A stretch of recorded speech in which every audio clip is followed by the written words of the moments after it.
Magandang araw po, welcome po sa aking channel, Love9 TV. Meron po tayong 4 video shoot na 3-bedroom condo dito sa Quiapo, Manila.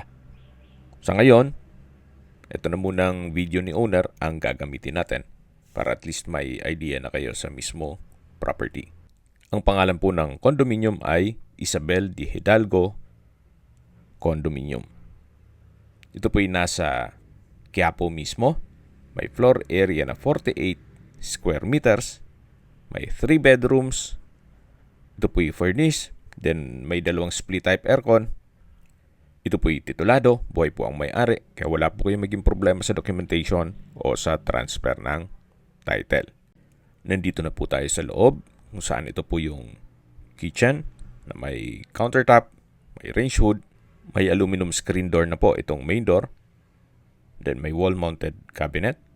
Ito naman po yung living area na meron pong center lamp. Then drop lights. At dito naman po yung glass window with security grill na meron pong overlooking ng Manila. Pati po Malacanang Palace. Yung University Belt. Yan ang CEU, FEU, UE, San Beda, at iba pang universities. Ito naman po yung hagdan na papunta naman sa mga kwarto. Ito pong condo unit ay kaka-renovate lang, kaya wala po kayong ipapagawa dito. Once na ma-acquire nyo po, pwede na pong lipatan kaagad. Ito pong hagdan ay naka-wooden staircase at handrail. Check po natin itong first bedroom na kung saan naka-sliding wooden door at meron na pong double deck. Then sa dulo yung built-in cabinet. Yan po yung split type aircon. Maayos naman po ang pintura ng ceiling at wall. Kaya nasabi ko, wala po kayong ipapagawa dito. Then meron din pong glass window.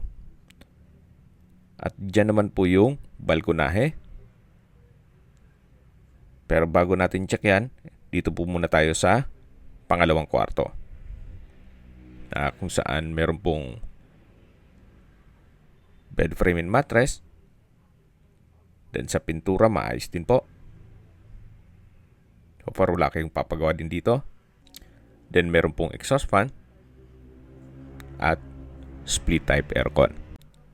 May wall-mounted wooden rack. Then sliding glass window. So ito po yung pangalawang kwarto. At lalabas po tayo. Yan po yung hagdan kung saan dyan tayo pumalik kanina. At ito po yung pangatlong kwarto na naka-sliding door. Meron din po itong double deck. May foam na rin po. At sa pintura din maayos. So wala din po kayong ipapagawa dito. Meron din po itong wall-mounted cabinet. Yung exhaust fan po na nakita nyo dun sa kabila, dito po yung buga para sharing sila dun sa split type aircon.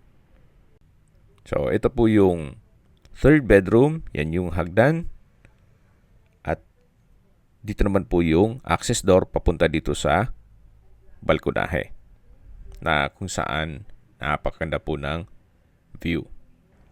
Ito po pala yung split type aircon. Motor o pump.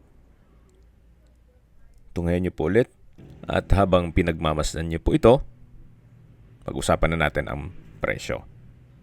Binebenta po ito ni owner sa halagang 3.5 million pesos net.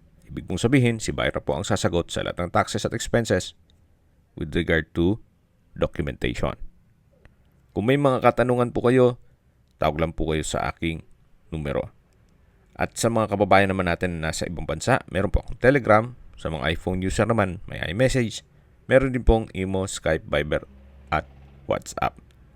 Same number lang po, 0917-316-3399. Pakiabangan na lang po ang aking full video presentation sa aking main YouTube channel na Love9 TV Official. Meron po pala kaming bagong YouTube channel na Love9 TV House Rentals, kung saan kung meron po kayong mga for rent na properties, itawag lang nyo sa aking numero at baka makatulong po kami sa inyong pagpapaupa at gawan natin ng video presentation. Maraming salamat po.